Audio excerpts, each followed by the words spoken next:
I used to think trial child was just Mom's quirky way of saying I was her practice run. She'd laugh when she said it, ruffling my hair like it was some inside joke between us. "Chloe, you're my trial child," she'd announce at dinner parties, and the guests would chuckle politely while I forced a smile. But jokes are supposed to be funny, right? And this one never felt funny to me. It felt like a warning. The first time I really understood what she meant, I was standing in her kitchen 3 weeks ago, staring at a legal document that made my hands shake. My name was on it. My signature was on it. But I'd never seen it before in my life. "Mom," I said, my voice barely above a whisper. "What is this?" She didn't even look up from her crossword puzzle. "What's what, honey?" I held up the paper with trembling fingers. "This loan document. For $50,000. With my name on it." That's when she finally looked at me. Not with surprise or confusion like a normal person would. She looked at me with that same expression she used to have when I'd break something as a kid, like I was being dramatic about nothing. "Oh, that," she said, turning back to her puzzle. "I needed a cosigner. But I never signed this." "Sure you did. Remember when you came over for Easter? You signed some papers for me." My mind raced back to Easter Sunday. She'd shoved a stack of documents in front of me while I was helping with dishes. "Just some insurance stuff," she'd said. "Sign where I marked." I was distracted, talking to my sister Emma about her new job. I signed without reading. How could I have been so stupid? "Mom, you told me it was insurance paperwork." She shrugged. Same difference. Same difference. Like borrowing $50,000 in my name was the same as updating a policy. Like forging my consent was just another Tuesday for her. "I could lose my house," I whispered. "Don't be so dramatic, Chloe. You always were my little actress." There it was again, that dismissive tone she'd perfected over 30 years. The one that made me feel 6 years old and stupid for having feelings. But this time, something snapped. "Where's the money?" I asked. "What money?" "The $50,000 you borrowed using my name. Where did it go?" She finally set down her pen and looked at me with those cold blue eyes that used to terrify me as a child. "That's none of your business." None of my business. The debt was in my name, but the money wasn't my business. That's when I knew. This wasn't the first time. This wasn't some desperate mistake she made in a moment of financial panic. This was calculated, planned. This was what she'd been training me for my entire life. I was her trial child, her practice run for getting away with things. And apparently, I'd passed the test. The kitchen felt like it was spinning. 30 years of being the good daughter, the reliable one, the one who never questioned anything. It all suddenly made terrible sense. Every time she'd made me feel guilty for asking questions. Every time she'd called me oversensitive for noticing inconsistencies in her stories. She'd been grooming me for this moment. "I need to see your bank statements," I said. She laughed. Actually laughed. "Chloe, sweetie, you're not entitled to see my private financial information." "But you're entitled to steal mine?" The word hung in the air between us like a bomb I couldn't take back. Her face changed completely. The fake warmth vanished, replaced by something I'd only seen glimpses of before. Something cold and calculating. "I didn't steal anything," she said slowly. "You signed the papers." I should have known something was wrong with our family when I was 7 and found Mom practicing my signature. She was sitting at the kitchen table with a stack of my old school papers, carefully copying the way I wrote my name. When I asked what she was doing, she said she was helping me improve my penmanship, Even at 7, I knew that didn't make sense. I'm Chloe Baxter. I'm 30 years old, and I've spent my entire life being the family fixer. When Dad left when I was 12, I became Mom's emotional support system. When my sister Emma got into trouble in high school, I was the one who covered for her. When Mom's bills piled up, I was the one who quietly paid them without asking questions. I thought I was being a good daughter. Turns out, I was being a perfect victim. Growing up, I was always the responsible one. Emma was the wild child who got to skip school and date bad boys. I was the one who got straight A's and never missed curfew. Mom used to brag about how mature I was, how she could count on Chloe for anything. "Your sister's the fun one," she'd tell people, "but Chloe's my rock." I wore that label like a badge of honor for years. I didn't realize it was actually a target. The signs were always there. Mom had a way of rewriting history when it suited her. If I remembered something differently than she did, I was confused or too sensitive. If I questioned her version of events, she'd get this wounded look and ask why I was attacking her. "I sacrificed everything for you girls," she'd say, whenever I pushed back on anything. "I gave up my dreams to raise you." What dreams? I wanted to ask, but I never did. Good daughters don't question their mother's martyrdom. She had this habit of making me feel guilty for existing. Every birthday party she threw felt like a favor she was doing me. Every Christmas gift came with a subtle reminder of how much it cost. She never said she resented having children, but she made sure we knew we were expensive. "Do you know how much childcare costs?" she'd mutter when bills came in. "Do you know what I could have done with my life if I hadn't had kids so young?" I started working at 14, babysitting for neighbors. By 16, I had a part-time job at a grocery store. I told myself I was learning responsibility, building character. Really, I was learning to feel guilty for needing things. Emma saw through Mom's games early. She rebelled, fought back, moved out at 18, and barely called. I used to think Emma was selfish, ungrateful. Now I wonder if she was just smarter than me. "Mom's never going to change," Emma told me once during one of our rare phone calls. "She's always going to make everything about her suffering." "She's had a hard life," I defended. "Dad leaving really hurt her." Emma laughed bitterly. "Chloe, Dad left because of her. You were too young to remember how she was before. The lies, the manipulation, the way she'd turn us against each other when it suited her." I didn't want to hear it. I'd built my entire identity around being the daughter who stayed, who cared, who fixed things. If Emma was right, then what did that make me? It made me the trial child, the one Mom practiced on before she perfected her techniques. The loan document in my hand wasn't just financial fraud. It was the culmination of 3 decades of training. She'd taught me to trust her without question, to sign things without reading them, to prioritize her needs over my own safety. She'd raised me to be the perfect Mark. "You've always been so trusting," she used to say, like it was a cute personality trait, not a vulnerability she was cultivating. And the worst part? It had worked. Even now, standing in her kitchen with proof of her betrayal in my hands, part of me wanted to apologize to her. Part of me wanted to find a way to make this my fault.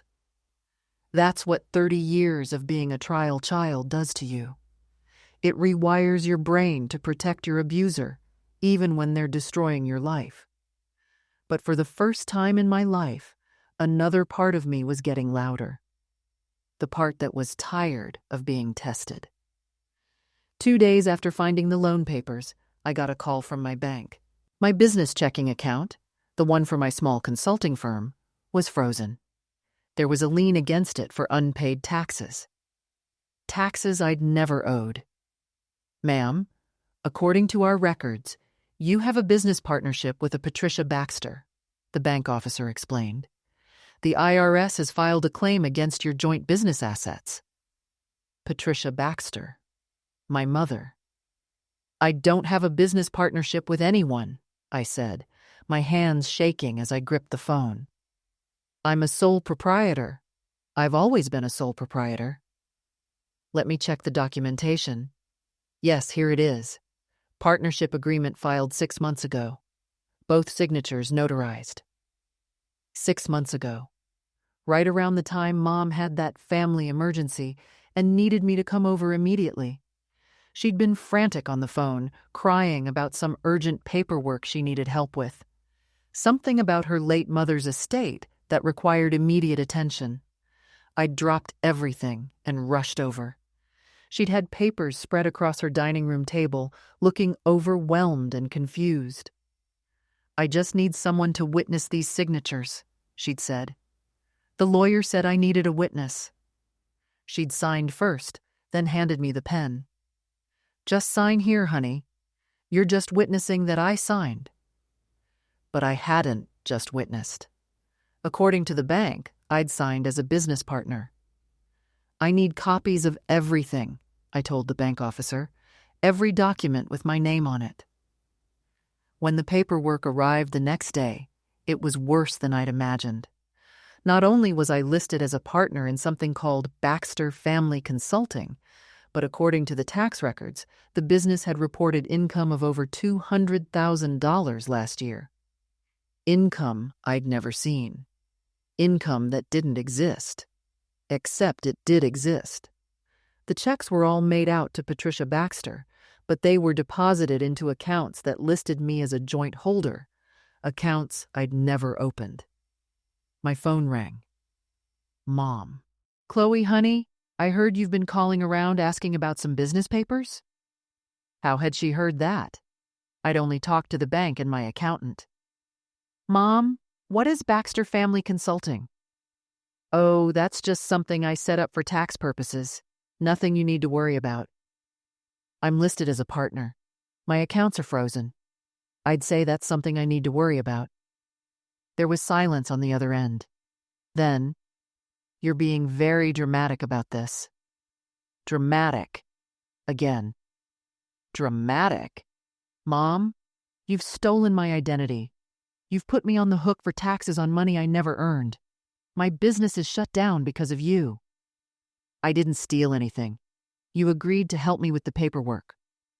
I agreed to witness your signature, not to become your business partner. Well, maybe you should read things before you sign them. The casual cruelty of it took my breath away. She was blaming me for trusting her. Where's the money? I asked. What money? The $200,000 this fake business supposedly earned. Where is it? Another long pause. When she spoke again, her voice was different. Colder. That money paid for your childhood, Chloe. Your clothes, your food, your education. Consider it back payment for everything I sacrificed for you. Back payment. Like raising me had been a loan I needed to repay with interest. You can't retroactively charge me for being your child. I can do whatever I want with my money. It's not your money if you earned it using my name and my social security number. She hung up. I sat in my kitchen, staring at the papers scattered across my table. Loan documents, tax forms, bank statements. A paper trail of systematic identity theft that went back years. How long had this been going on? How many other documents had I signed without reading? How many other times had she used my trust against me? I grabbed my laptop and started searching. Credit reports, bank records, any account or loan that might have my name on it. What I found made me physically sick. 3 credit cards I'd never applied for, all maxed out. A second mortgage on a property I didn't own. A car loan for a BMW I'd never seen. And worst of all, a life insurance policy, with me as the policyholder and her as the sole beneficiary. The premium was automatically deducted from an account she'd opened in my name. I was paying for my own life insurance policy that would only benefit her if I died. The room started spinning. This wasn't just financial fraud. This was something much darker. How long had she been planning this? How long had she been setting me up? And what exactly was she planning to do with me once she was done practicing? I called Emma that night. I hadn't spoken to my sister in almost a year. She'd made it clear she wanted nothing to do with our family drama. But I was drowning, and she was the only person who might understand. "Chloe, it's almost midnight. What's wrong?" "Emma, I need to ask you something. When you lived at home, did Mom ever make you sign things? Documents or papers?" There was a long pause. "Why are you asking?" I told her everything. The loans, the fake business, the life insurance policy. With each detail, the silence on the other end grew heavier. Finally, Emma spoke. "She tried the same thing with me." My heart stopped. "What? Senior year of high school? Remember when I suddenly moved in with Dad?" I remembered. Emma had left abruptly, claiming she and Mom had a fight about curfew. Mom had been devastated, crying for weeks about how ungrateful Emma was. "It wasn't about curfew," Emma continued. "I caught her forging college loan applications in my name. She'd already submitted 3 of them. When I confronted her, she said she was helping me get financial aid. But the money wasn't going to college accounts, Chloe. It was going into her personal checking. Why didn't you tell me?" "I tried, but you were so busy defending her, making excuses for her. You called me selfish for abandoning the family." I had called her that. I remembered now. I'd been furious with Emma for leaving me alone with Mom's emotional breakdowns, her constant guilt trips about being abandoned by both her daughters. "She told me you were jealous," I whispered. "Jealous of what?" "Of how close we were. She said you couldn't handle that she and I had a special relationship." Emma laughed bitterly. "Special relationship? Is that what she called it?" "What would you call it?" "Grooming, Chloe. She was grooming you." The word hit me like a physical blow. Grooming wasn't just about sexual abuse.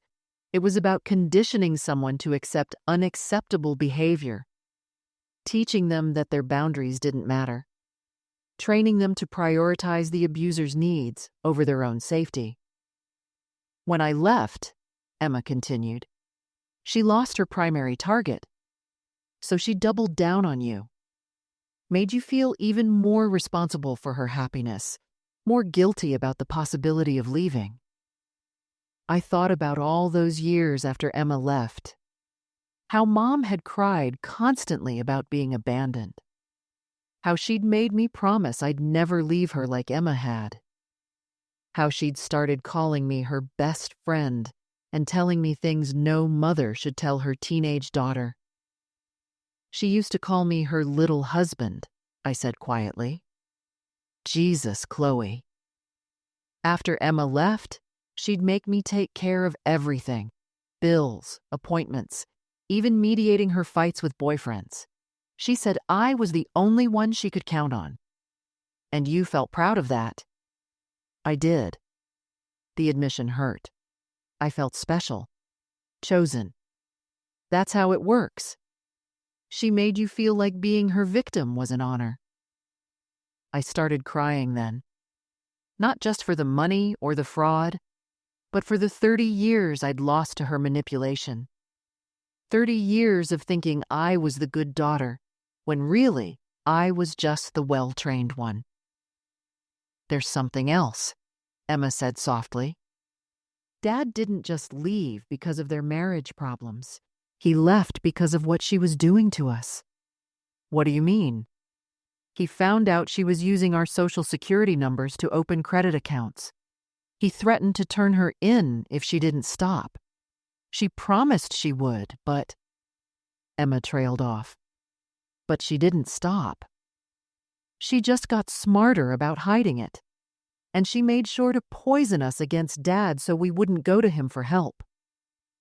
I remembered how Mom used to cry whenever Dad's name came up. How she'd tell us he didn't love us anymore, didn't want to see us. How she'd intercept his calls and tell us he was too busy with his new life to talk to his daughters. He tried to get custody, Emma said. But Mom convinced everyone that he was the unstable one. She was so good at playing the victim, the struggling single mother. The courts believed her. Where is he now? Portland. He remarried, has a stepdaughter. He sends me a card every Christmas. He sends you cards? He's been trying to maintain contact for years, Chloe. I gave him my address when I turned 18. He asks about you in every letter. Another lie. Another manipulation.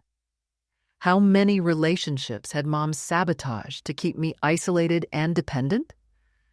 I have his phone number, Emma said. If you want it. I did want it. But first, I had other calls to make. Emma, I need you to check your credit report. Tonight. Check everything. Why? Because I don't think she stopped with just me. I think she's been using both of us this whole time. 3 hours later, Emma called me back. She was crying. 6 credit cards, she whispered. 4 personal loans. A mortgage on a house in Tampa that I've never seen. How much? Over $300,000. Chloe, I could go to prison for tax evasion. There's business income reported under my name that I never earned, never even knew about. My stomach dropped. It wasn't just me. It wasn't even just the two of us. Mom had been running a systematic identity theft operation, using her own daughters as unwitting accomplices. We have to call the police, I said. And tell them what? That we signed papers without reading them? That we trusted our mother? She had a point. How do you explain to law enforcement that you've been financially abused by your own parent for decades? How do you prove you didn't know when your signature is on everything? There's more, Emma said. I called Dad. My heart started racing. What did he say? He's been tracking her for years, Chloe.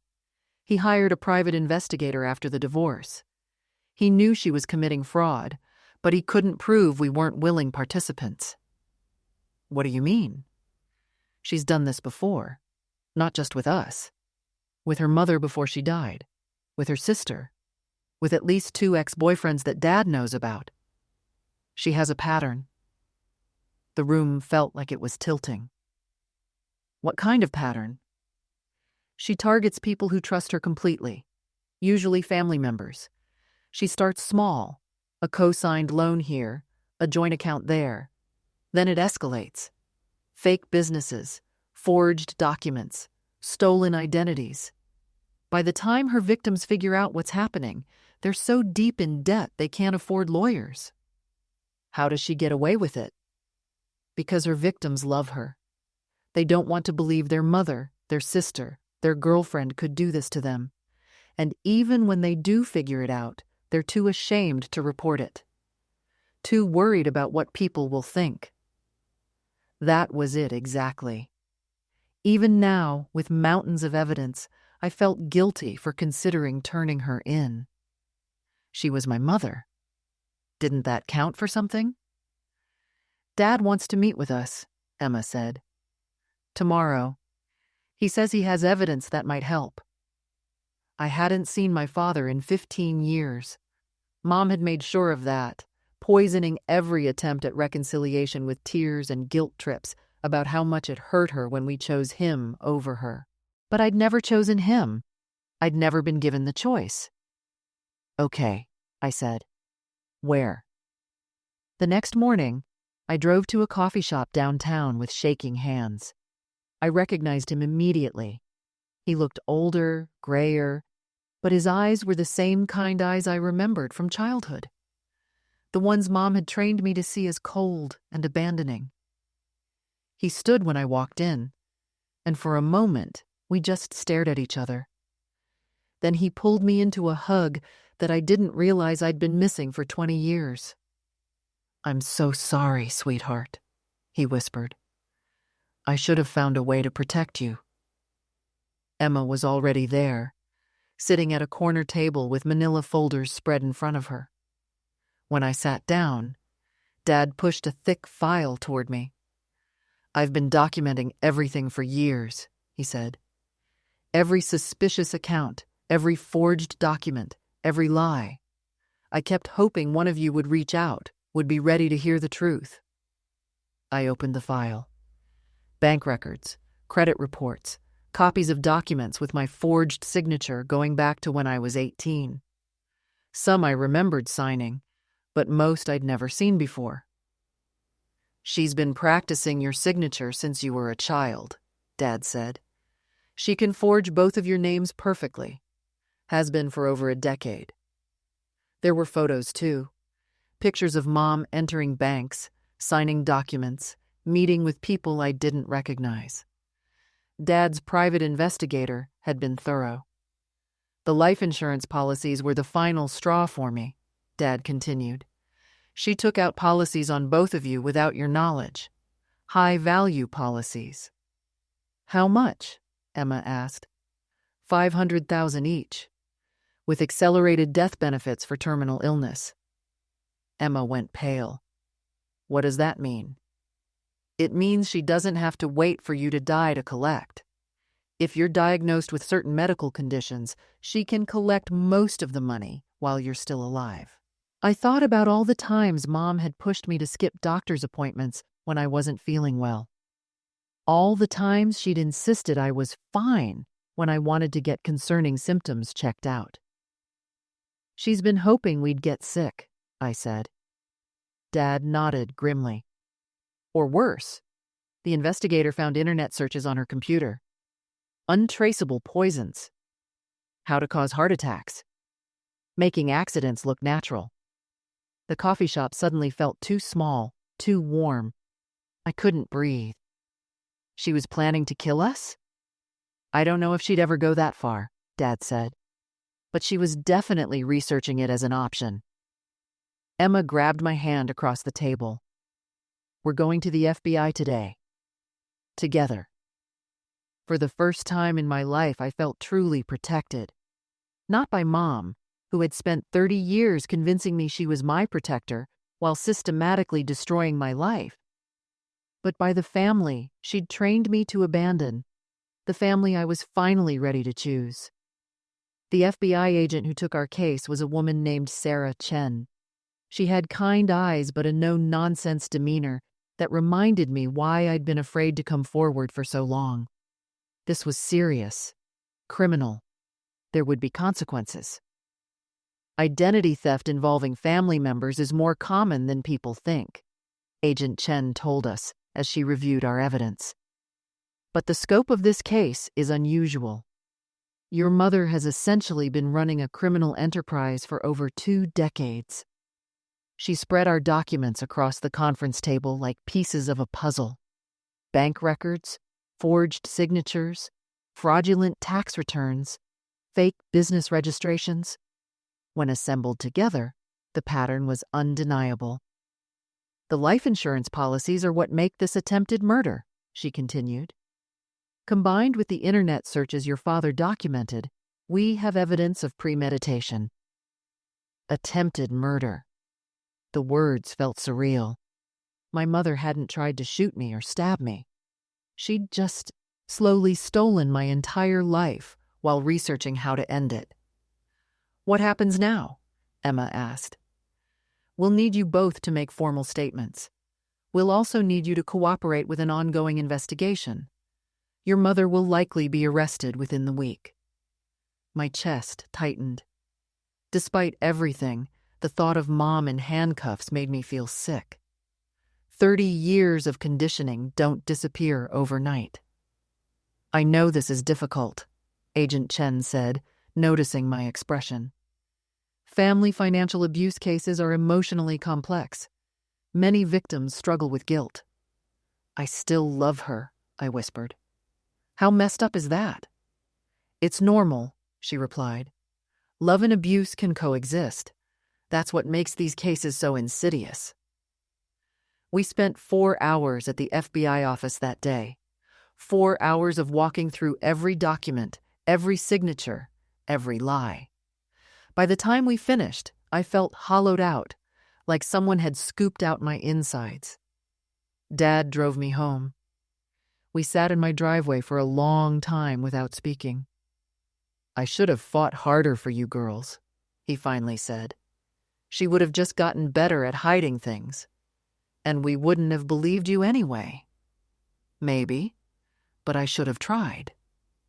I looked at this man I'd been trained to see as the enemy. Why didn't you just disappear? Start a new life and forget about us?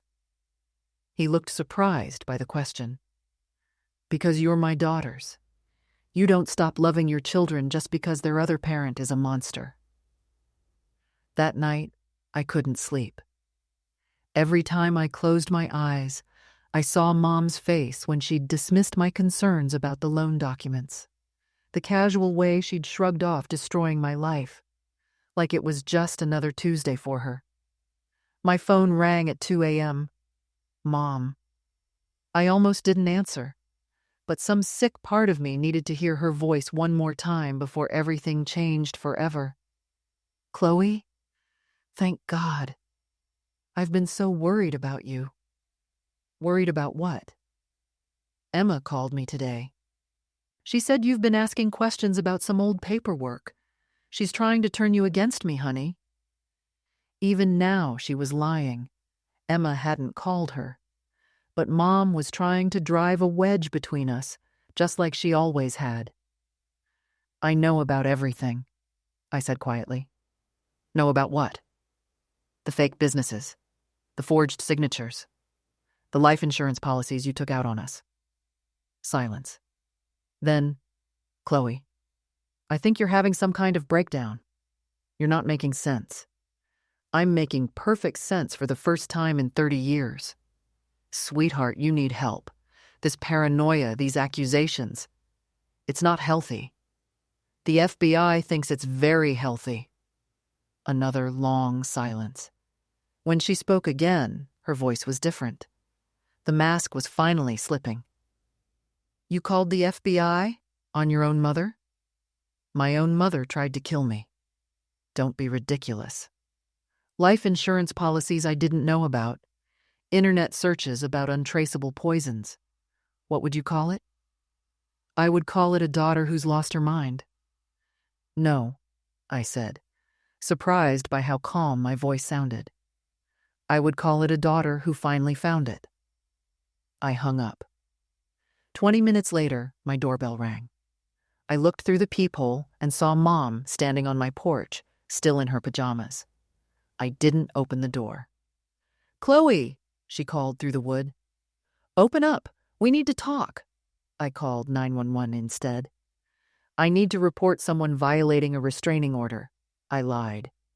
I didn't have a restraining order yet, but I would by morning. Chloe, please. Mom was crying now, the kind of dramatic sobs she'd perfected over the years. I'm your mother. How can you do this to me? The police arrived 15 minutes later. I watched through my window as they talked to her, as she gestured wildly toward my house, as she played the role of the devastated mother whose ungrateful daughter had lost her mind. But this time, her performance didn't work. This time, there were FBI agents expecting her call. They arrested her 3 days later. I wasn't there to see it, but Emma was. She called me afterward, her voice shaky. She asked for you, Emma said. When they put the handcuffs on, she kept saying, Where's Chloe? I need to talk to Chloe. Even in custody, she was still trying to manipulate me. What did you tell them? I told them Chloe was done talking. For the first time in my life, that was true. The trial lasted 6 months. I testified for 3 hours on a Tuesday afternoon in late October, sitting in a witness box 20 feet away from the woman who'd spent 30 years systematically destroying my life while calling it love. Mom looked smaller in her orange jumpsuit, frailer. She kept trying to make eye contact with me, but I focused on the prosecutor instead. Agent Chen had prepared me well for this moment. "Can you describe your relationship with the defendant?" the prosecutor asked. "She was my mother," I said. "But more than that, she positioned herself as my only source of security and validation. She made me believe that questioning her was the same as betraying family."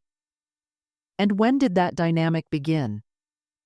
"When I was 7 and caught her practicing my signature at the kitchen table." I told them everything. The trial child comments, the gradual isolation from my father and sister, the systematic training to sign documents without reading them, the way she'd made me feel guilty for having boundaries or asking questions.